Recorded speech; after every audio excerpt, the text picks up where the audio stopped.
Yo, what is up, guys? It's Cone back here again tonight with another episode of After the Buzzer. There were a lot of blowouts today, to be honest. I'm not really sure what I'm going to say in a lot of sections of these videos. I think the two series I want to focus on most in this video, or the two games today, are Jazz Grizzlies. I know I want to start with that one.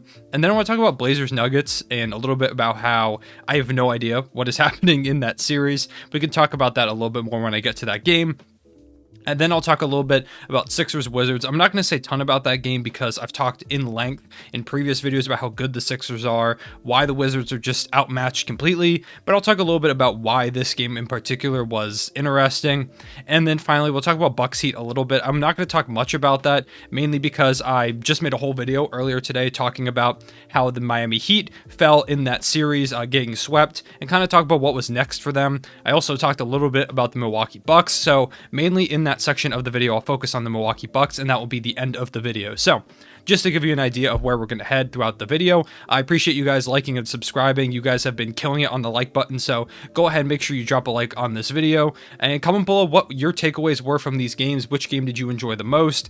To be honest, only one of them was a non-blowout today, so I can probably guess, if you watched all of them, which one you enjoyed the most, and it's the game I'm going to talk about right now, and that is Utah and Memphis. This series has gotten a lot of flack, or had gotten a lot of flack before the playoffs, because people were talking about how boring it was going to be, because Steph Curry wasn't in it. They were like, oh my god, Memphis, Utah, who cares? And it's been one of, if not the best series in the entire playoffs. I would say it's probably been the second best so far. I'm not putting any series over Dallas, Los Angeles. I think Dallas and the Clippers has been the best series so far. But to be honest, I would probably put this one second, just mainly because every game has been super close. Even when the Jazz take a big lead, the Grizzlies always fight back. It happened last game, it happened this game. Every time Utah will go up by like 15 points, and then the Grizzlies will fight it down to like 5 or 6. Then the Utah Jazz will go up like 15. Then the Grizzlies will fight to like a 2 or 3 point game. Then the Jazz went up like 10 again in this game. And then the Grizzlies fought it down to a tied game and even took the lead for a second. And then the Jazz went back up by 10. It's just like this weird seesaw effect that seems to be happening. And it makes for a lot of drama, a lot of fun moments, a lot of runs here and there that silence the crowd, make the crowd get loud, silence the crowd, back and forth. It's fun. It's really fun to watch. And both of these teams are very competitive, and they kind of have not necessarily bad blood, but they get in each other's faces. And a lot of that is because of just Dylan Brooks, who gets in everyone's face. He was barking at some guys today. Then Mike Conley, a pretty reserved and quiet guy, barked back at him and against his former team in Memphis Grizzlies. It was just really fun to watch. Jaw's exciting. Donovan Mitchell's exciting. Rudy Gobert has been really exciting in this series too. I know he's not thought of as a traditionally very exciting type of player, but he was very exciting in this game. It was just all around a fun game. I enjoyed it a lot, and I think this series got way too much flack to start off. I think too many people have not even given this series much of a chance. If you're not familiar with a self-fulfilling prophecy in psychology, I'm a psychology major, so basically the concept of it is that people will kind of see something as the way that they believe it's going to be. And I think a lot of people saw this as a boring series, and so some are still thinking it's a boring series. Thankfully, it seems like most people have kind of turned around, but some people on my timeline still just don't really get it. I highly recommend you watch this series if you haven't been, because these two teams are really competitive. And I think the main thing I want to say in this video is that I don't think either team is getting enough credit in this series. I'm not entirely sure why it is, but most people that when I see on the timeline talking about this series are talking about how the Jazz are choking, or at some points, like in game 1, they talked about how the Jazz choked, and at other times they're talking about how the Grizzlies just aren't that good. And I don't think that's the case either way. This series is close, and it's a 2-1 series because the Grizzlies are good, and the Jazz are also really good. I don't think that those two things can coexist. One team doesn't have to be choking, one team doesn't have to be bad. These are two really good teams. The Jazz are the better team. They've proven that over the course of the regular season, but the Grizzlies themselves are still a really tough, hard-nosed, well-coached team. They're playing well. The two teams can coexist as good teams at the same time, and I feel like most of the time people are just saying one of these teams sucks. Like the Utah Jazz will go down by like 5 in this series, and they'll go, oh my god, the Jazz are choking against an 8 seed. The Grizzlies are really good. They could have been higher than an 8 seed this season if they didn't deal with like John Morant missing some time, and Jaren Jackson Jr. didn't play a lot of the season. They had some problems this year. This Grizzlies team is good, and they're on the come up too. They're built for the playoffs because they play hard-nosed defense. They can score at times. They've got a guy who can go get you a bucket in John Morant, who is really ascending to stardom in this series. The Grizzlies deserve more of your people's respect, and I think they're starting to earn it. I don't think they had much of it when they beat the Warriors. People were like, oh my God, we have to watch the Grizzlies. We could have watched Steph Curry. Shut up and watch John Morant. John Morant's really fun to watch. This Grizzlies team is fun to watch. Grayson Allen had me like getting up out of my chair going crazy because he hit like 2 threes. He went at Rudy Gobert, one of the best, actually the best, rim protector in the entire league, and he bodied him up and scored a layup over him. Grayson Allen, of all people. John Morant hitting floaters over everyone. Dillon Brooks getting in people's faces, getting defensive stops, just being kind of a pest. It's fun to watch this Grizzlies team. I think one of my favorite things, or one of the reasons why I really enjoy watching this Grizzlies team play, is because they're what I hope the Thunder can be in a couple seasons. I hope the Thunder, in either a season or two, can be this hard-nosed, gritty, young team that comes into the playoffs, even if in our first playoff series we don't do super well, but we at least come in and we show up and we make a name for ourselves.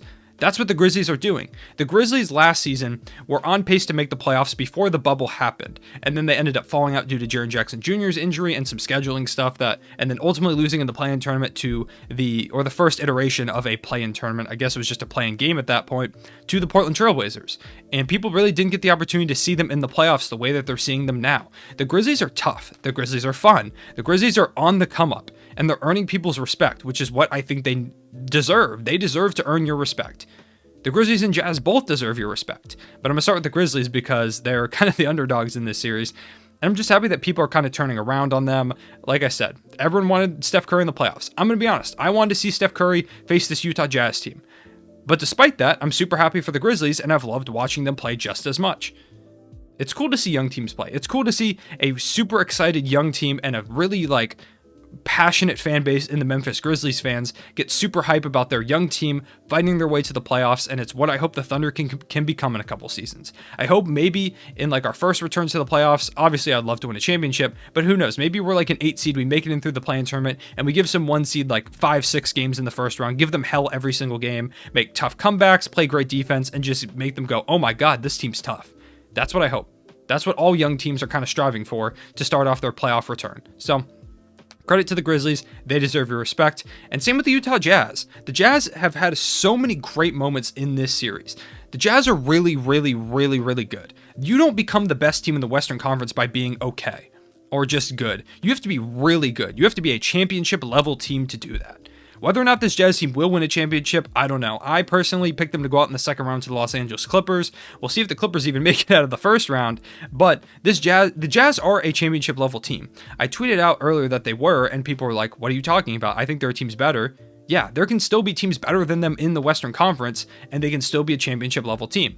If the Jazz face off against the Lakers, I'm picking the Lakers because it's LeBron James and Anthony Davis, but that doesn't mean the Jazz can't beat them. The Jazz could beat any team in the Western Conference, any team in the NBA. They're really good. Now, do they have as much superstar power as some other teams? No, they don't. And it's rare that teams win without a superstar, but this is a very, very well-built roster. There was a point in this game for the final 4 minutes and 27 seconds. The Grizzlies, at that 4-minute, 27-second mark, went up 2 points from a John Morant floater. After that, they scored 2 points the rest of the game. The last 4 minutes and 27 seconds, they scored 2 points, and it was off free throws. They didn't make a single field goal in the last 4.5 minutes. Because you know what happened? The Jazz locked in. And not only that, the Jazz scored 14 points in that time frame. They locked up. They outperformed the Grizzlies on both sides of the ball, which is what you expect as a 1 seed, but it was outright dominance. Rudy Gobert was dominant in that final stretch of the game. Rudy Gobert had an incredible fourth quarter there. Guys kept going at him. Grayson Allen did have that one great move on him. Credit to him. John Morant hit a floater over him. You know, it happens. But in that last 4 minutes and 30 seconds, Rudy Gobert had everything on lock. Jaren Jackson Jr. goes in. He gets blocked. John Morant tries to hit a tough layup over Rudy Gobert. The shot gets completely out of control because he can't shoot over Rudy Gobert's long arms. He goes at Rudy Gobert. He ends up getting fouled. Those were the only 2 points of that entire 4-minute, 30-second stretch for the Grizzlies. Rudy Gobert had everything on lock. They were taking tough threes and these weird mid-range jumpers because they couldn't go in the paint. They were afraid to go in there and shoot against him. Now, the Grizzlies are a pretty fearless team, but Rudy Gobert is just a ridiculous defender down there. And not only that, but all their three-pointers were contested. The Jazz on the other end were having great ball movement, getting great looks at the basket. Donovan Mitchell, an incredible and one over Jonas Valanciunas. Rudy Gobert, an and one, which he didn't end up converting, but still a tough bucket. Mike Conley hitting shots. everything was just going. The Jazz had everything going. And that was a championship level 4-minute, 30-second period that the Jazz had. They've got to find a little bit more consistency, and I think that's going to come as Donovan Mitchell continues to work back. People have to remember, he didn't play for a while. He didn't play for like 4 weeks with a high ankle sprain, not just an ankle sprain, a high ankle sprain. And as someone with ankle issues, stuff like that really hurts, and it takes a lot of time to come back from. So give them time. The Jazz are really good. The Grizzlies are also just really good. That's how it works. The Jazz don't have to be choke artists or anything. To be honest, if Donovan Mitchell played in that game 1, the Jazz would probably be up 3-0 right now, and we wouldn't be hearing anything about how they're choke artists or anything. Donovan Mitchell's working his way back from a really tough injury. The Jazz are kind of getting things together, and the Grizzlies had time to play in a couple playoff-like environments in the play-in game. They had that opportunity. So they had momentum. They're coming to the series. Both these teams deserve your respect. That's all I'm going to say. Whether or not you want to give it to them, that's your own choice. But for me, personally, both of these teams have earned my respect in this series and have earned it going forward, and they should have yours too. Next, Blazers-Nuggets. The Blazers blew out the Denver Nuggets in a 20-point win, and it wasn't even that close. It was like a 30-point game for a lot of this game. And before I tell you the box score, I want you to take a second. We're going to pause for about 5 seconds, and I want you to guess, how many points did Damian Lillard have in this game? In a 115-95 win, a 20-point win, which at some point, I believe they had a 37-point lead. Go ahead, take your time. I'll give you 5 seconds.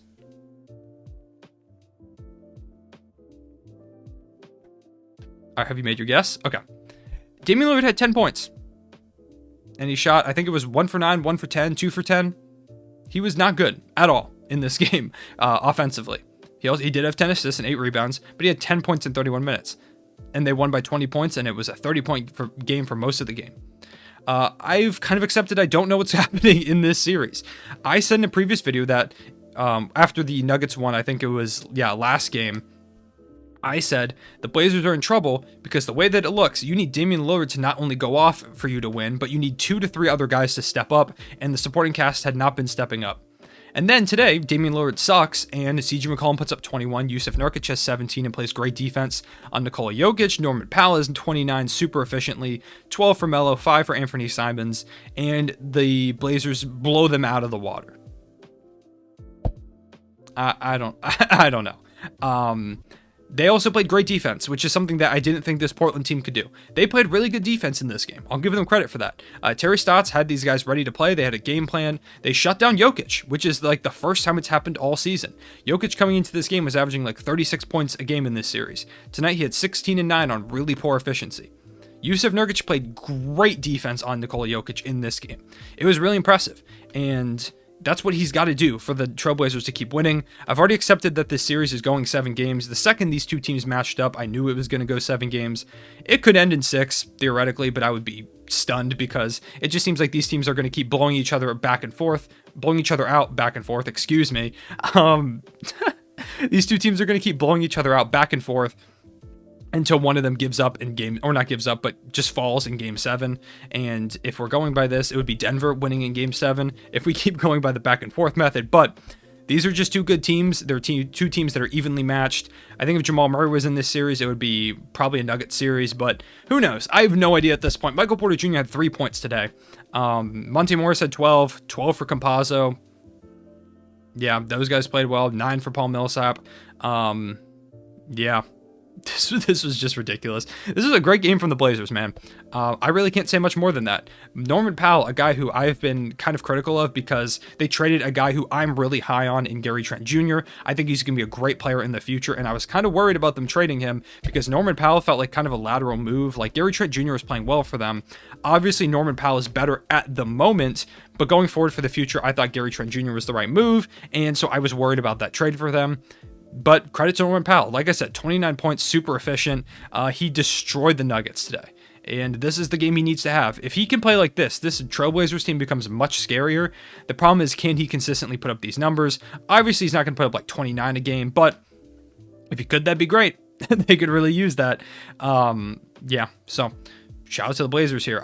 Like I said, I don't know really what else to say because I didn't see this coming at all. If you told me Damian Lillard put up 10 points in a game for the Blazers, I would have thought they would have lost by 30. And instead, the Nuggets just kind of sucked today. It happens. This series is a weird one. It's going to go 7 games. Game 7 is going to be a banger. I can't wait for it. Sixers Wizards, like I said, not a lot I have to say about this game just because I've talked a lot about this series. I've made it very well known how much I think that the Washington Wizards are just completely outmatched on every facet of the ball, and the fact that Joel Embiid had 36, 8, and 2 on just a couple missed shots proves how outmatched they are. They just have no size, and for a very fast-paced team, the 76ers were a bad matchup because the Sixers, while they're not great in transition defense, they can kill you in transition scoring the basketball. And especially when you don't have the size to keep up with them, you can be quick all you want. But if Tobias Harris is able to take 2 steps and shoot over pretty much half of your roster, you can't stop anyone. Joel Embiid has just been dominant.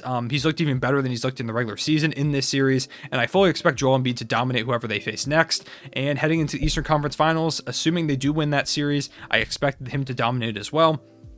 Yeah, it's just domination from the Sixers. Seth Curry, great addition. Danny Green, great game. Shout Thunder legend.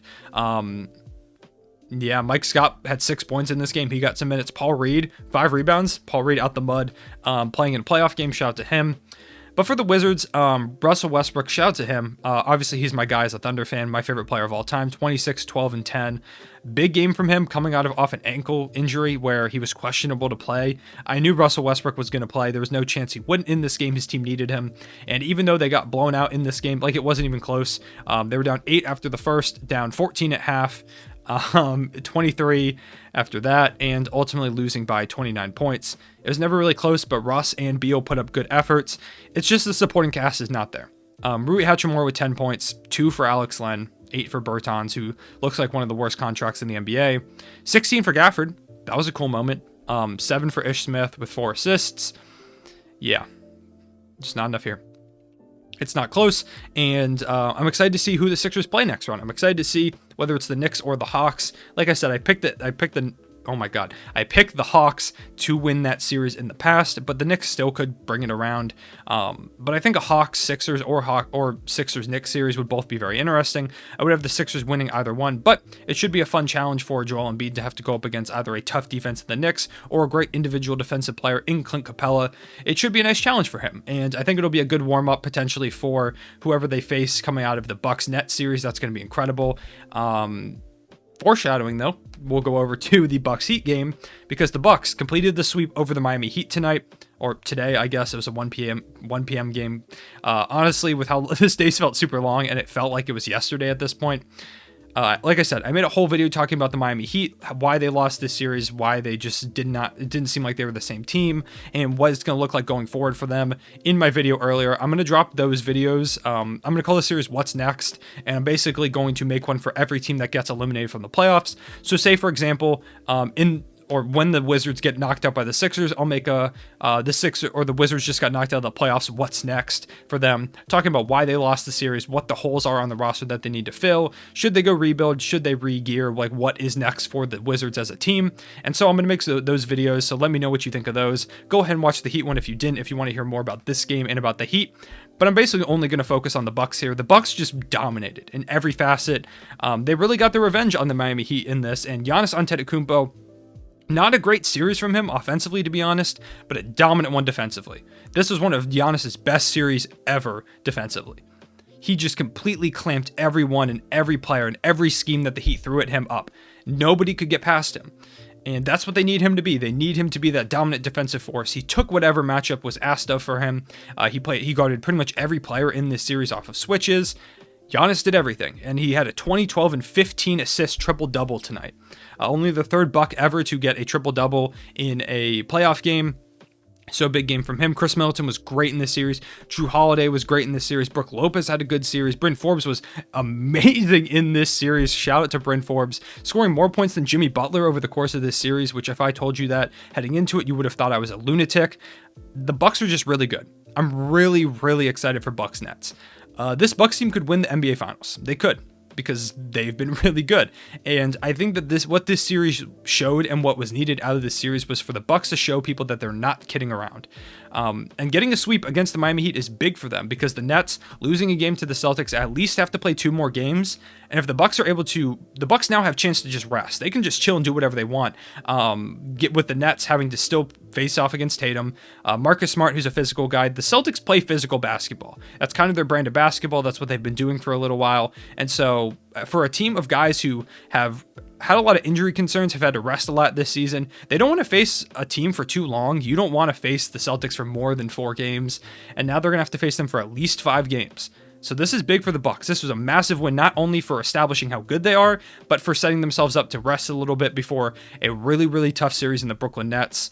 Got to be insane if the Celtics somehow won that series after all the Brooklyn Nets assumptions I've made. But I don't see that happening. If that happens, you can clip this video. I will do whatever. If the Boston Celtics come back and win that series, I will do whatever you need me to do. So that's all for this video. Let me know what you thought of this video. Let me know what your takeaways were from these games. What do you think about the Jazz Grizzlies series? Have you been watching it? Have these teams earned your respect? Why or why not? Blazers Nuggets, who do you have winning the series? Do you think it's going to go 7 games?